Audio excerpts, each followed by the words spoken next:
1920-ականների վերջին Հունաստանում գտնվող տասնյակ հազարավոր հայ գաղթականները կարողացան հայրենիք վերադառնալ ազգերի լիգայի գերագույն հանձնակատար Ֆրիտյոֆ Նանսենի ջանքերի շնորհիվ։ Մեկ դար առաջ 1925-ին է նորվեգացի դիվանագետը Հայաստան եկել իրականացնելու օգնության ծրագիրը։ Եկավ մի ծրագիր մշակելու Հայաստանի կառավարության հետ, որպեսզի կարողանան ազգերի լիգայի շնորհիվ գումարներ հայթայթել, որոշ տարածքներ դարձնել բնակելի, բնակավայրեր հիմնել եւ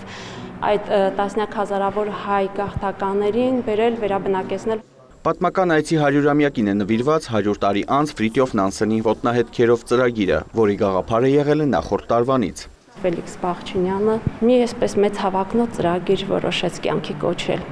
100 տարի անց Ֆրիտյոֆ Նանսենի ոտնահետքերով վերնագրեց ծրագիրը եւ ասաց, որ ամեն ինչ պետք է անել։ Բայց մենք մի բան ենք մշակում, իսկ կյանքը ուրիշ բան է թելադրում։ Անցյալ տարվա սեպտեմբերին դժբախտաբար պարոն Բաղչունյանը հանկարծամահ եղավ։ Հոբելյանական ծրագրի մեկնարկը տրվում է ցուցադրությամբ, որում հատկանշական տեղ են զբաղեցնում Նանսենյան անձնագրերը։ 320,000 հայեր Նանսենյան անձնագրերով փրկվեցին եւ գտան իրենց երկրորդ օջախները։ Այստեղ ցուցապաստառների նաեւ կա Արշակ Չոբանյանի,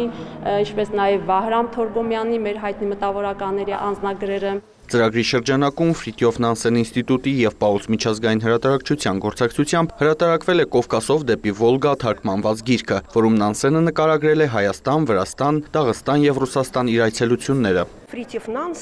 Նանսենը նշանավոր բևեռախույզ եւ գիտնական լինելուց բացի նաեւ ականավոր հումանիստ էր։ Առաջին համաշխարհային պատերազմի տարիներին եղել է ազգերի լիգայի գերագույն հանձնակատարը ռազմագերիների հարցերով։ Ուրախ եմ, որ հենց Երևանում իրականացրեցինք այս ծրագիրը։ Բացի ցուցահանդեսից սպասվում են նաև միջազգային գիտաժողովներ։ Արամ Մարանդյան, Ռաֆիկ Սողոմոնյան լուրեր։